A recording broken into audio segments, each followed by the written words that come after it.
روحینہ اس جانور کی لال انگارہ آنکھوں کو دیکھ کر خوف سے بڑبڑائی اور پھر بغیر سوچے سمجھے اڑ کر دوڑ لگا دی۔ وہ بغیر پیچھے دیکھے تیزی سے بھاگتے جا رہی تھی جب اچانک ذوالقرنین کا خیال آنے پر قدم تھم سے گئے۔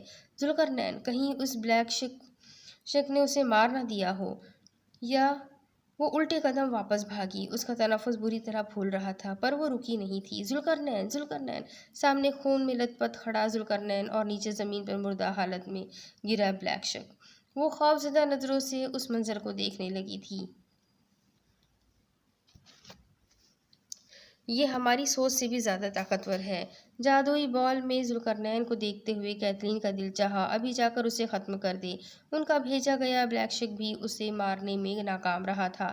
تمہیں اب یہ بات مان لینی چاہیے کہ ہم اکیلے اس خاندان کا مقابلہ نہیں کر سکتے، وکٹوریہ زہریلی جڑی بوٹی کو سرخ مائع میں ڈالتے ہوئے بولی۔ مائع سے اٹھنے والا دھواں پورے کمرے میں پھیل چکا تھا۔ آج جب تم جنگل میں گئی تھی تب بادشاہ تھامس کے سپاہی آئے تھے۔ کیتھلین اس کی بات کو نظر انداز کرتے ہوئے بادشاہ تھامس کے سپاہی کی آمد کا بتانے لگی۔ کیا پیغام لائے تھے؟ وقت آ گیا ہے کہ ہم شکار کو شکاری تک پہنچا دیں، پراسرار لہجے میں کہتے اس نے جادوئی بال کی طرف دیکھا جہاں روحینہ اور ذوالقرنین دکھائی دینے لگے تھے۔ کون ہو تم اور تم نے کیسے مارا اسے؟ وہ خوف زدہ نظروں سے ذوالقرنین کو دیکھ رہی تھی جس کی آنکھوں میں شعلے بھڑک رہے تھے۔ بہت شوق ہے نا تمہیں جنوں کی تلاش میں نکلنے کا؟ دیکھو، مجھے دیکھو، وہ کہتا ہوا روحینہ کی طرف بڑھا جس کا چہرہ خوف کے بعد سفید پڑ گیا تھا۔ ذوالقرنین کا یہ روپ اسے لگا آج وہ واقعی مر جائے گی۔ تم بھی جن ہو؟ وہ مشکل بولی۔ یہ وہ شخص تو نہیں تھا جو اس کا مسیحا تھا، جسے وہ دل ہی دل میں پسند کرنے لگی تھی، جو اس سے بیزار رہتا تھا۔ یہ تو کوئی اور ہی تھا۔ میری ایک بات کان کھول کر سن لو، آج کے بعد تم خاطرہ سے دور رہو گی، اور اگر کسی کو ہمارے بارے میں بتانے کی کوشش کی تو مجھ سے برا کوئی نہیں ہوگا۔ ذوالقرنین اسے مزید خوف زدہ کرتا اس کے سامنے جا کھڑا ہوا۔ اپنے اتنے قریب اس خوفناک چہرے کو دیکھنا، وہ ہوش و حواس کھو کر سیدھا زمین پر جا گری۔ امید ہے اب محبت کا بھوت اتر جائے گا اور تم ہم سے دور رہو گی۔ اب وہ اتنا بھی بے خبر نہیں تھا۔ اس نے جھک کر روحینہ کو اٹھایا اور واپس اس کے گھر کی جانب بڑھ گیا۔ کمرے میں کھڑی وہ اپنی تیاری کا جائزہ لے رہی تھی۔ بلیک فل سلیوز گاؤن میں ملبوس وہ اس وقت بے حد پیاری لگ رہی تھی۔ تھوڑی دیر پہلے ہی غازان نے اس سے فون کر کے ڈنر باہر کرنے کا پلان بتایا تھا، جس پر وہ خوش ہوتی فوراً ہی تیار ہونے چل پڑی تھی۔ غازان بس آنے والے ہی ہوں گے۔ اس نے گھڑی میں وقت دیکھا اور ایک نظر آئینے میں نظر آتے اپنے سراپے پر ڈال کر کمرے سے باہر نکل گئی۔ تیزی سے سیڑھیاں اترتی نیچے آئی جب دفعتاً دروازے پر بیل ہوئی۔ اس وقت کون آ گیا؟ خاطرہ جھنجھلاتی ہوئی دروازے کی طرف بڑھی۔ جانتی تھی کوئی آس پڑوس کا ہی ہوگا، کیونکہ گھر کے فرد تو دیوار کے آر پار سے بھی گزر جاتے تھے، انہیں کہاں ضرورت تھی دروازے کی۔ جی کون؟ سامنے چوگے میں کھڑی عورت کو اس نے حیرت سے دیکھتے ہوئے پوچھا، جب اچانک اس عورت نے کچھ بھی کہے بغیر ہاتھ میں موجود مائع خاطرہ کے چہرے پر اچھال دیا۔ ایک دردناک چیخ تھی جو مری کی اس سرد فضاؤں میں گونج اٹھی تھی۔ اب اس کے آگے کی کہانی میں آپ کو اگلی قسط میں سناتی ہوں کہ آگے کیا ہوگا۔ یہ جاننے کے لیے میرے ساتھ بنے رہیں، اگلی قسط میں پھر ملیں گے، تب تک کے لیے اللہ حافظ۔